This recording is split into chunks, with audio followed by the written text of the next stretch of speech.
Hello and welcome to Sean White's Solar and Energy Storage Podcast. You can find out more about Sean White at his links page at solarsean.com. We are going to talk today to Paul Fenn, who is the inventor of something called Community Choice Aggregation, CCA, and we are at his farm and we're in Massachusetts, and his wife, Julia Peters, is here too, and she might even pitch in a little bit as she's walking past the microphone. So yeah, thanks for agreeing to talk to me about this. And also another thing I just wanted to say too is Paul and Julia are the people that I call her Julie. What do you want me to call you? No. They first got me into solar pretty much. I mean, I was like hanging out with Paul, and we were going to different political meetings, and he was living at Jerry Brown's house in Oakland, and we were going to like board of supervisors meetings, and Paul was, I remember he was holding his son George, yelling at county supervisors and things like that, and then we were campaigning against PG&E, or they were actually campaigning against Community Choice Aggregation, and they spent like lots of money. But anyway, let me just kind of introduce Paul. Hey, Paul. Hey, Sean. It's great to be on your show. Yeah. Can you give me just like a quick summary of what Community Choice Aggregation is? I know that like we talk about CCAs and they're kind of taking over and everything, but just like a quick definition of a CCA.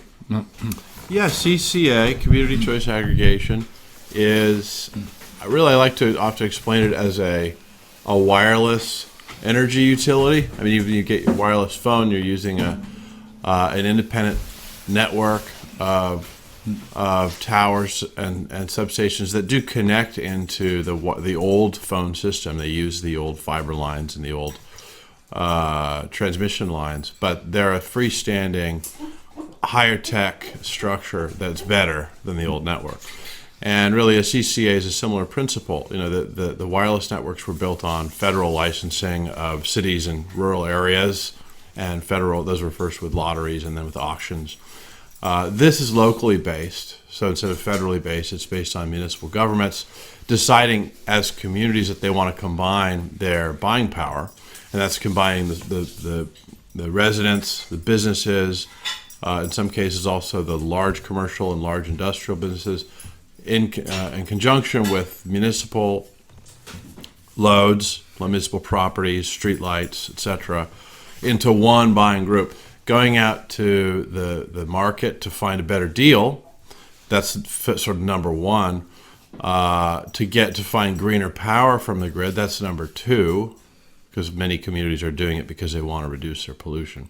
But number three, to build local, and that is not just to build solar panels in the community, whether community solar or a local solar plus storage or sort of a facilities basis, or to help the end user become an owner of on-site renewable energy. And so that's where they get really much more involved and help residential customers and business customers obtain financing, help them plan the facilities, and help them bring the private sector entities in to deliver those projects and services. Yeah, so like how's it set up? Like I know like there'll be an election, or is it like a board of supervisors agrees to do it, or like let's say that there's a city or a county or some sort of municipal entity, and they want to do a CCA. Yeah. So how do they do it? It's really fundamentally a local municipal process. So at the basic kind of trigger is that a town council or a city council says we want to do this. They adopt an ordinance, which is a majority vote of the council, and with or without the mayor's support, unless the mayor vetoes, it's adopted as an ordinance like any regular local law would be adopted. Some states, because there are now, I guess there are 9 states that have CCA laws in effect. So there's a couple states that do require a referendum, a public referendum. But most of them just go with the town council ordinance. And so you have a sort of a political dimension to it, which is the community needs to want it. And usually the CCAs are driven by local members of the community, local activists who bring it to their town councils and then sort of drive the process from there. Like I remember like years ago when we were hanging out and I mean, it was like over 10 years ago, and we lived in the same duplex up in Canyon, California. Up to your ranch, yeah. Yeah, and I remember there was like some assembly bill, and it was like Migden or something like that. Yeah. And so does the state have to approve of it first before the municipalities can do it? That's right. Yeah. First, the enabling action is through the state legislature. So that was Assembly Bill 117 by Carol Migden, who was the San Francisco Marin's. Then she was a San Francisco Assembly member, and she later became the senator for Marin in San Francisco. So she led the charge to get that law passed, and I drafted the bill and got her signed on as a sponsor. But the other states are let's see now. You got California, you got Massachusetts, you got New York, New Jersey, New Hampshire, Ohio, Illinois, Virginia. I think that's it. There's one more I can't remember. So all those states have adopted so-called CCA laws authorizing municipalities to do this and creating a state local protocol or process that they have to go through where the states certify their plans and make sure that they're not messing anything up or doing anything wrong under state policy. So it's not just a disengagement from state regulators. It actually still involves state regulators, but not as regulators, just as sort of certifiers, consultants in a way, a consultative kind of a relationship. So I remember, I think your law was first passed here in Massachusetts, correct? And yeah. What year was that? That was, it was adopted in 1997. And then your law when was it passed in California? Is that the second state? That was the third state. So the second state was Ohio, and the third state was California. So Ohio was 99. California was 2002, because it was right in the middle of the energy crisis. And then the California bill was what we call the version 2 model of the bill. So there's also an evolution of the model. And so in California, partly because of the energy crisis, partly because we were ourselves learning from the first CCAs that formed here in Massachusetts and in Ohio, that they needed more, not just the power to buy power from the grid, but more power to actually develop local resources. And so California was really kind of intended to be that way. And then more recently, we moved on to version 3 of CCA. So version 1 was based on cheaper power, greener power from the grid. Version 2, California, was based on building local renewables. And so far, California, as of this year, the CCAs there have already committed 3 gigawatts of new in-state renewables, which is a hell of a lot. And but version 3, which we're working on now here in New York and in Massachusetts, New England generally, is focused on the shift, that strategic shift from essentially generation to demand reduction, right? And this is very much in line with the climate change-related greenhouse gas reduction targets that are being put forward now by the United Nations and other parties, where there needs to be a more rapid transition to renewables, right? So in the 90s and maybe the first decade of this century, the focus of renewable policy was to stimulate solar markets, stimulate renewable energy markets. And those are your net metering and your feed-in tariffs and your renewable energy credit type policies. But now we've reached this sort of, in a way, new threshold in which there needs to be a dramatic kind of ramping up of the scale of and pace of transition. So this is really 3.0 is about a much more rapid decarbonization process, and that instead of involving just the development of new grid-connected renewables, large centralized solar, large centralized wind, it's focused much more on rooftop, on getting much more pervasive development in dense urban areas, multi-use areas, and that kind of thing, and focusing on reducing demand from the grid at a community level from the bottom up, rather than adding it onto the grid and sourcing it all through the grid, which has inherent limitations for carbon reduction. namely that they're intermittent resources and they require balancing resources from mostly fossil generation. And so these bottom-up resources can be deployed without any backup, and the use of storage and load automation can facilitate that. Okay, Paul, I got another question. Like, what if somebody is in a place where like they want to go talk to their city council, and the city council people don't know the difference between power and energy? I mean, they're not very smart about that kind of thing. They were just popular and got elected. How would you explain to them what it is they need to do and what a CCA is, just to somebody that just, energy illiterate? Yeah, and virtually all the, it's a good question because this is the general condition of municipalities in the United States. And among all the CCAs in the states that have the law, which is about 1,500 cities, those all formed pretty much in communities that initially did not know much about energy. Now, everybody pays a utility bill, right? That's the one thing we do know about energy is the bill we pay, and that's a universal knowledge. Everyone has to pay. And most people don't even know what they're paying for. It's like kilowatts, kilowatt hours. Yeah. You get the bill contains all these acronyms and all these special regulatory terms that you cannot possibly penetrate unless you call them up and ask them to explain everything to you. Yeah, it's actually amazing how many people selling solar don't even know what it means. It's like if the professionals don't know what it means, it's probably put together that way on purpose. Absolutely right. And the sort of opaque nature of electricity economics is a part of how utilities have kept their monopolies. That it seems so unapproachable, it seems so complicated, and which is a classic way of holding on, keeping a customer captive, that they're afraid to leave your care. And so there's always this kind of infantile or childish fear of doing anything in energy because it seems so complicated and dangerous, right? And so part of the process is really learning how really simple it is. And so part of the simplicity comes from the fact that half of the states and most of the large markets deregulated their industries, over 20 years ago. And when they deregulated, they took away the monopoly rights of the utilities and opened up their statewide markets to competitive suppliers.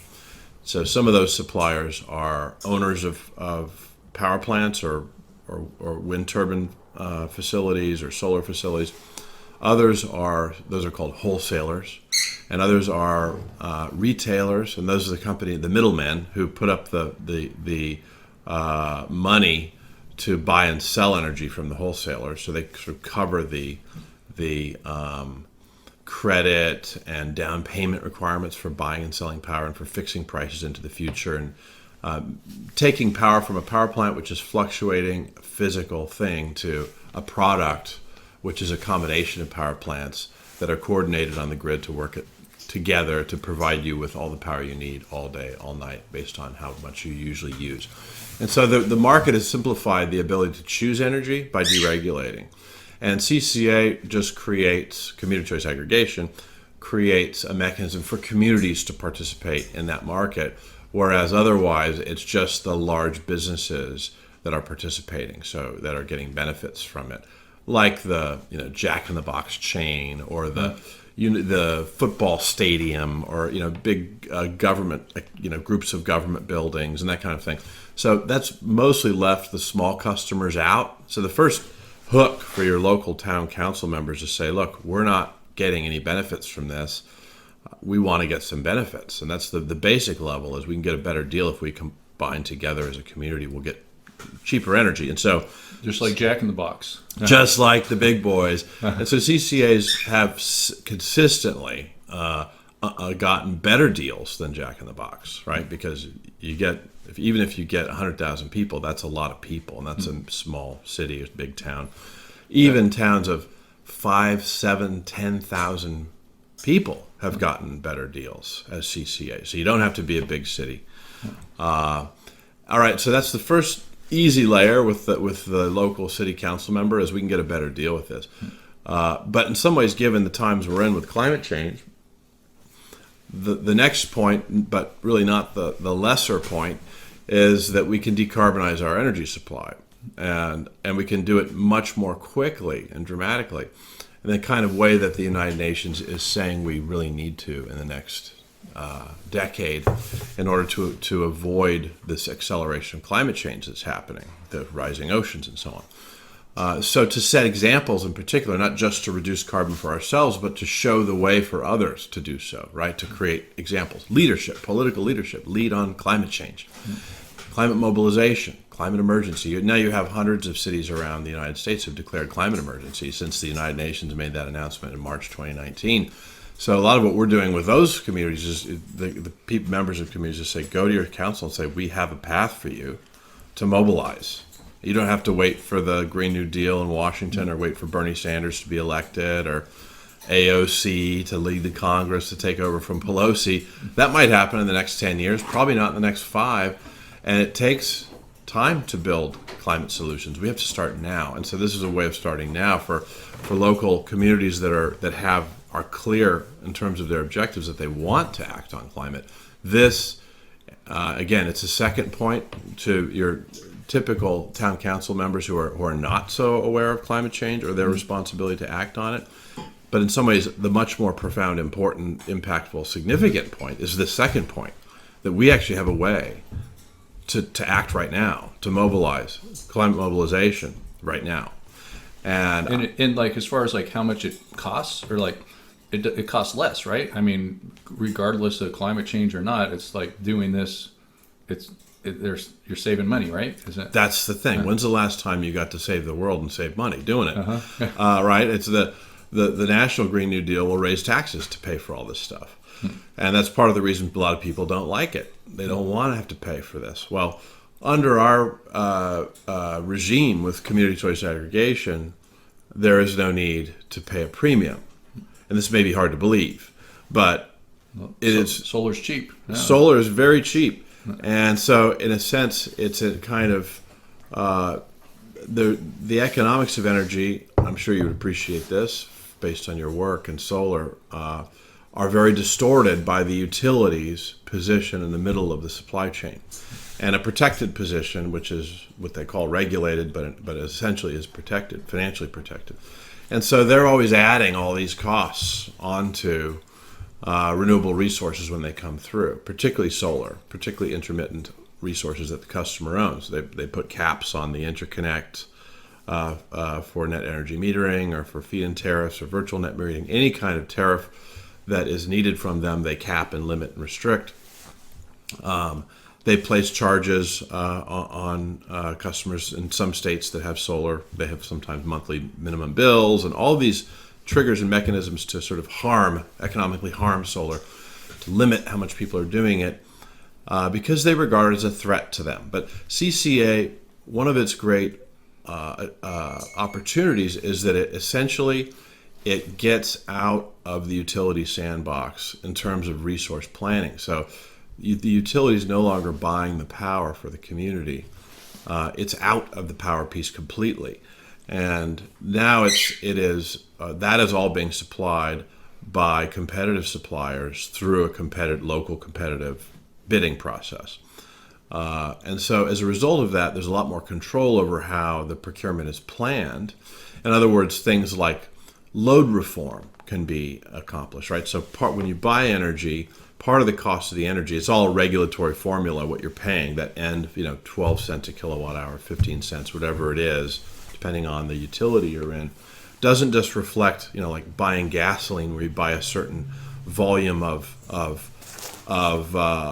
fuel and you pay a certain price for the volume.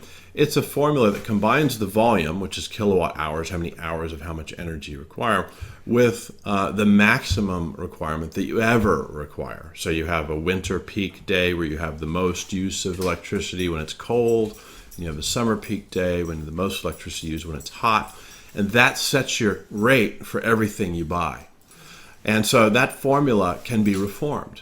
In other words, if a community says we're going to look at our peak, our collective peak, which will be defined by daytime commercial demand, right, in the summer afternoons, and for example, and they can essentially focus the on-site solar and other on-site renewables, storage, microgrids, etc., on the accounts in the community that are driving those peaks up to get rid of them. And if they get rid of them, everyone in the whole community will save energy on their costs, on their monthly bill.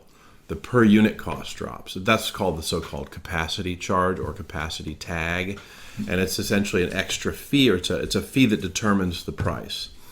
Or it's not a fee. I guess you'd say it's a metric that determines the price of all energy. So that's so-called load shaving, load reform, which is an important part of the opportunity aggregation. But also by bringing the resources behind the meter in people's homes and on their businesses and in their basements and so on, that the amount of spinning reserves, which are power plants that are idling on the grid that you're rarely using, but they're serving those peaks whenever you have your normal level of load for a whole city demand on the grid, and those plants are your base load and they're going all the time. And then you have peak load, which is just going now and then you have spinning reserves, and those are just idling and waiting, almost never getting used, but they're there to make sure that you have enough resource on the grid that you don't strain the grid or cause brownouts. I know they talk about energy storage, doing what spinning reserves do. Mm-hmm. So. Yeah, exactly. And energy storage that's close to the load needs less and less and less spinning reserves. The more that your resources are centralized on the grid, even if it's a large battery, the more you need supplemental spinning reserves to support their limitations, right? So going bottom up instead of top down is really the difference in terms of the way that the resources are developed. Putting solar in the dense urban areas, multi-use buildings, multifamily buildings, areas where you have, hospitals with a residential neighborhood around it, or, a mall surrounded by a residential neighborhood. These combinations of where you have people, you have large energy use that's intermittent, surrounded by people whose energy use is intermittent but on a different schedule. So that what you could call a complementary load. You have a lot of businesses use a lot of energy and during the weekdays in the afternoons. A lot of residential customers are not at home during those hours, but they use a lot of energy early in the morning and from when they get home from 7 to 10 p.m. And they're at home on weekends when a lot of the businesses are closed. So that's complementarity. You have the two of them balance the load so that during the weekdays, the on-site renewables are powering the businesses, and on the nights, mornings, and weekends, they're powering the homes.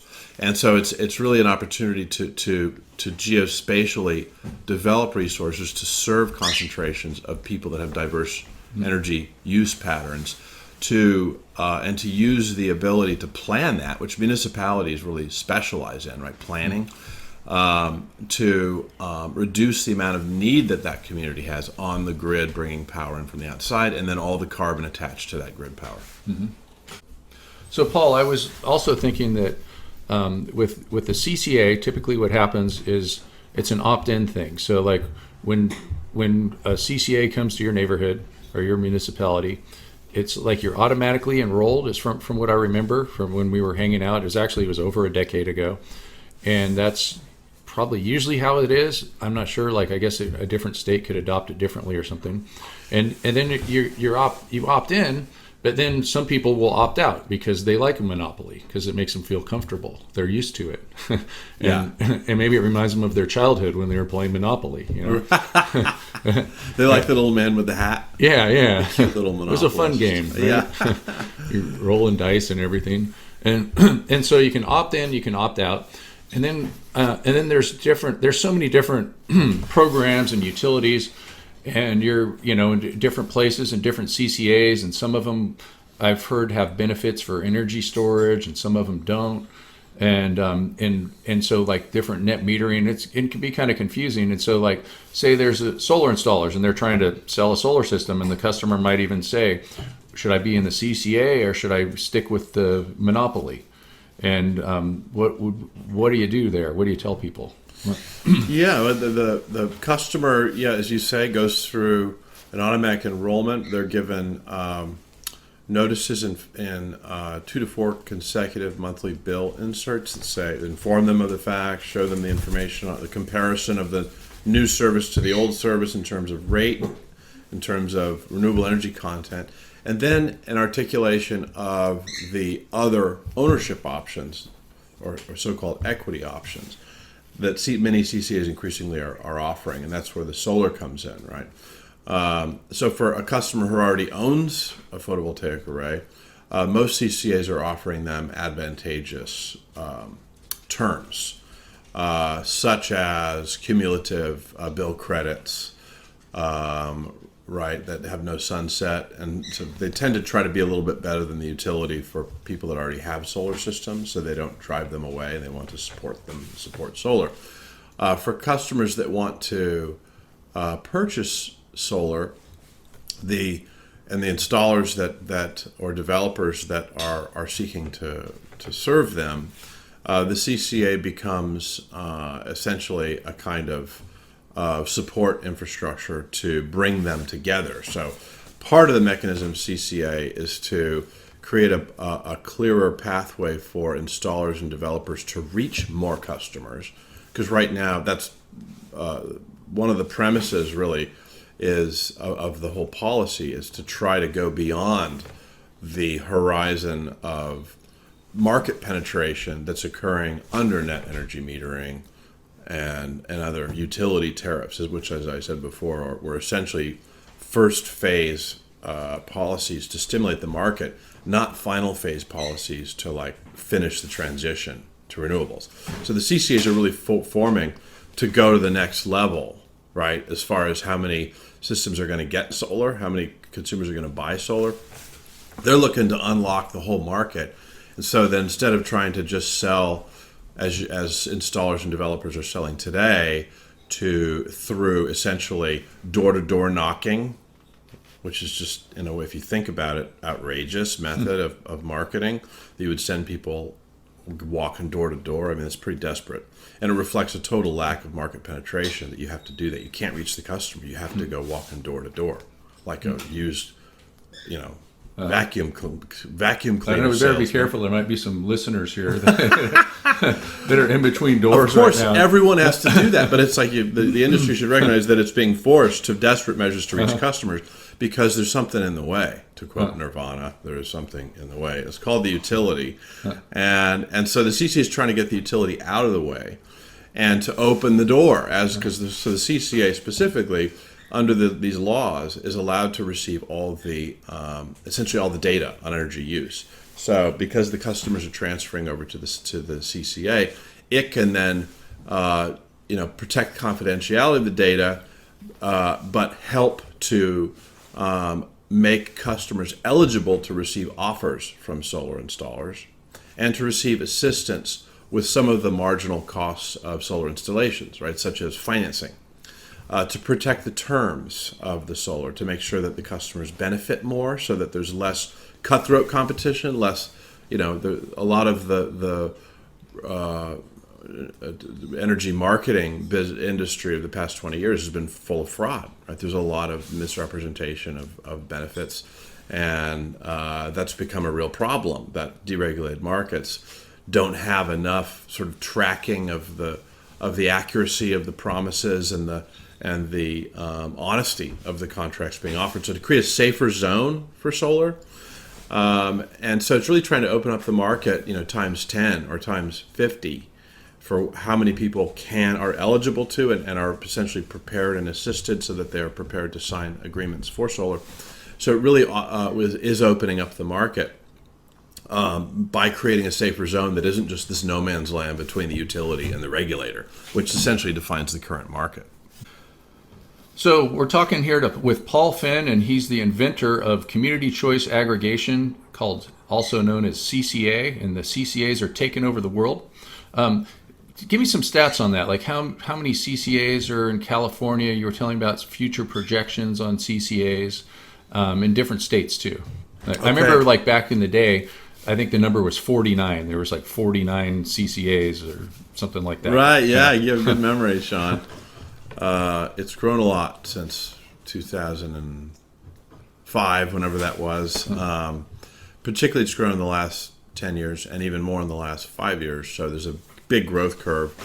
And so you now have... It's growing like CO2. Hopefully it'll catch up and pass CO2 at some point. That's the threshold we're looking for. So you've got 1,500 cities across the U.S. These are primarily in Ohio, Illinois, Massachusetts, California. Those are the biggest growth states so far.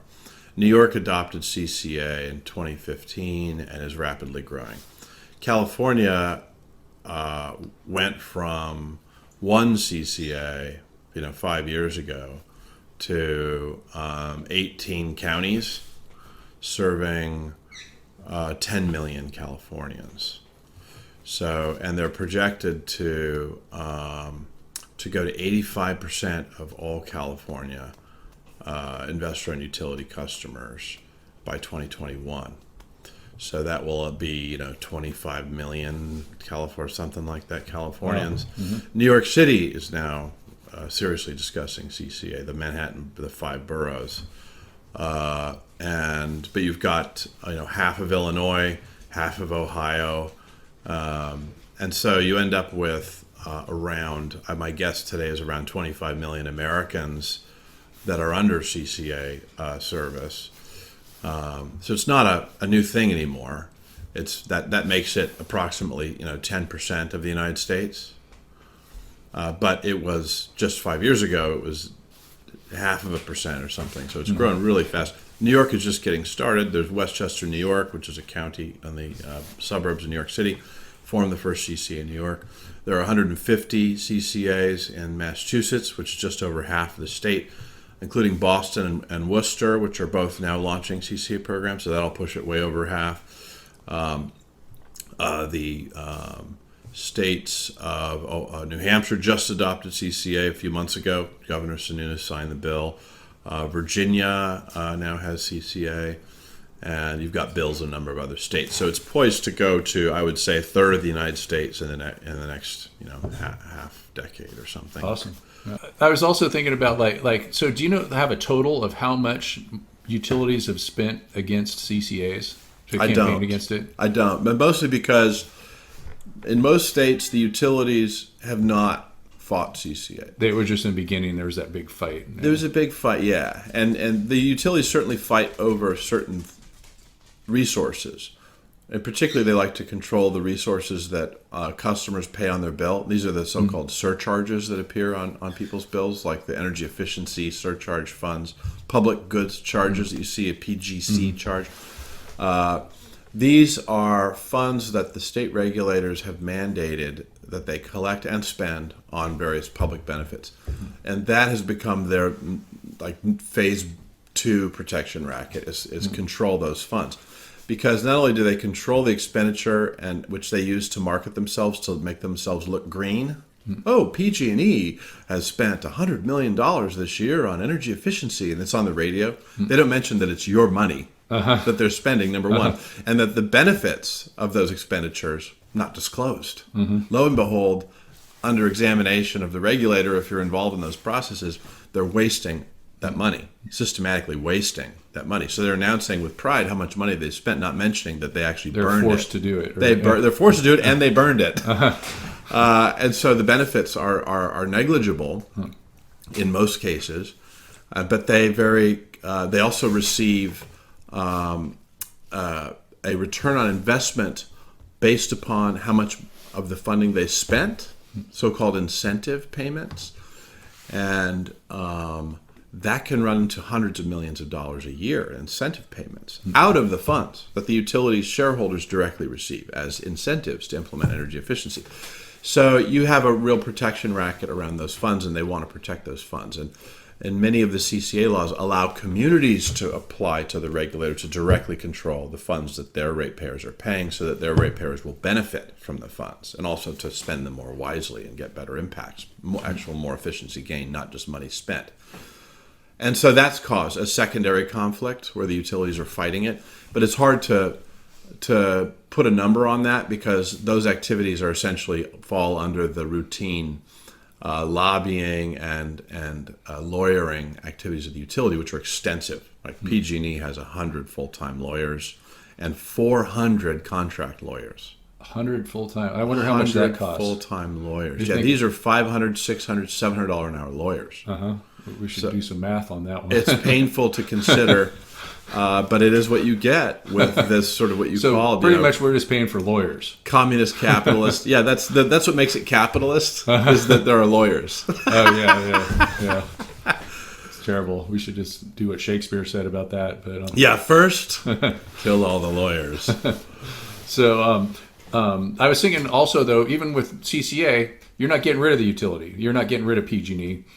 What do they still do? Like the poles and the lines and all that stuff? Yes, the core idea was to sort of create the ability to go to this new world of alternative energy in a big way, but without having to have an existential war against the old company. So it cuts the baby in half. It says, you utility, you can continue to do delivery, sort of like the phone system, where you have your local service and then you have your long distance service. Right now, that's breaking down now, obviously, but under the pressure of other new technologies coming on, and hopefully that kind of pressure will come into energy, where you just all of a sudden have 5 different options. But this is just cutting that in half and saying, okay, the utility will still do poles and wires, physical delivery, meter maintenance and reading. Send you the bill? And in most cases, they still send you the bill for grid power purchased. That being said, under this latest iteration of CCA, what I called 3.0, which was just now kind of happening, 2.0s have been happening the last 10 years, now 3.0 is happening now. A lot of the CCAs now are looking to go off of the utility bill for a lot of the new activity that they're developing and not depend totally on the utility, because most of the utilities have strictly prohibited any kind of use of the bill beyond a very narrow sort of conventional data points. So they don't want to help the CCA be innovative by giving them new data points to show on the bill, like showing them how to do on-bill financing or showing them how to do any kind of alternative billing to support renewables or solar. They don't want to help. So some CCAs are now moving off of the bill onto water and sewer bills, any kind of existing billing platforms that they have with residents and businesses. But also because much of what they're doing is not just buying from the grid now, they're developing resources in the community, and they're doing it for individual customer ownership or for multi-use, multi-residential building where there's a cooperative or a group of neighbors that want to do something together. Microgrids, community microgrids, neighborhood microgrids, which are definitely an emerging phenomenon now. So they're really financing individually owned facilities now, not some kind of government-owned facility, right? Although they'll also develop government-owned facilities on government buildings. But in the private sector, they want to push this in the private sector specifically, because that's 95% of all the energy use. If you want to reduce climate change or help the economy, you have to get it to the private sector. So this is really a relationship with the customer, not just a power service. And that's where the water and sewer bill kind of makes sense, because it's saying, okay, this is your house, your building, just like your water and sewer services, you have energy services. So we'll help you put solar on your roof. We'll help you, and you can pay for it on your water and sewer bill, but have the CCA being the one that bills you for energy, so signs you up for a rate, and then because you're paying a rate premium the way you would pay for 100% renewable energy, for example, but instead now you pay a premium to pay for the facility we're putting on your roof. So we'll give you the loan for the roof, for the solar, and then the CCA will make payments on the loan based on your monthly bill. And so it sets up an arrangement where equity occurs, and the customer can therefore receive equity benefits through the monthly bill and not need to have all this sort of chaos in between of separate bills and confusion. And so it's all sort of aligned as one service, but on 2 different bill platforms. So there could be a lot of different types of CCAs. I was wondering how often do people opt out of the CCA? Like it's a choice, right? They can go with the utility. What percentage do you think? Or Yeah, I've got that. We do track that fairly carefully. It's basically 90% participation rates. Is the average. Rarely goes below 85%. And the main reason there is that CCAs, because of the opt-out, CCAs, unlike a traditional utility like your utility now, or a municipal utility, they need to stay competitive. They don't want to drive their customers away. And so they tend to only launch if they can get a competitive deal. And so when they launch, unlike a traditional arrangement like a municipal utility where they just launch based on a projection, and then they build all their systems up, and whatever they cost, they charge. So you're captive and you must pay. Under a CCA, you're not captive. So they'll work a lot in preparation to make sure their launch is cost effective. And they have uniformly saved money. So customers have no reason to opt out. They're getting a better deal. And that's the proof in the pudding. You ever seen like if a PG&E office went with the CCA or PG&E employees or I'm afraid I don't know. I'd love to know, but no, not yet. Yeah. We'll see. I wonder what happens in San Francisco if PG&E opted out of the San Francisco CCA because the headquarters are there. They might get a better deal, and they have to be. Isn't it like corporations have to do what's best for the shareholders? Right. And if they don't stay with the CCA and get a better deal, they can get in trouble. Fire the CEOs. Yep, and that's right. We're on a farm right now. Even the dogs are opting in. Yeah. So, Paul, how about a lot of the listeners here are people that are in the solar business. How does a CCA help a solar company? It's a huge opportunity for solar companies. The main answer is reducing marketing costs. Currently, just to give an example, in California, the California Energy Commission has repeatedly, for over many, many years, reported on the cost of systems relative to the expenditures on subsidies, and so they track the cost of systems and how the costs break down. Half of the cost of installed systems in California is the marketing cost for the installer. So this harms the economics of solar in a very significant way. Now, the cost of PV has come down so much that's helped immensely, but you still have this really totally artificial cost, which is half the cost of the bloody system. So the CCA, and that is a result of going door to door, putting out commercials, all the methods that solar companies have had to resort to reach customers. Very high cost. The same problem occurred in the retail energy markets, right, and under deregulation. The reason that a lot of the companies pulled out and the markets failed was that the cost to market was so high, and that they just couldn't afford to market. And so in the case of solar, it's just maintained artificially high prices for the end user, even in spite of this dramatic declines in the cost of photovoltaic cells and now batteries. So the key really remaining barrier to bring down the cost of solar to the end user is to remove marketing costs. I mean, that's like cutting the price of the panels in half, if you do that, right? And the equipment. So, and to regionalize the marketing, right? The industry's also suffered from an essentially kind of gigantism, with a few companies scoop up all the business, and like Tesla and Solar City, scoop up all the business, putting all the installers in this kind of supine position of just work with the big boys and on the side and be their kind of vassals, right? And this regionalizes the market so that the smaller companies can play a more important role. The leverage that the CCA gains, as I mentioned before, is the collection of all the data. So the data enables them to understand where energy use is occurring in large manner, where to focus development.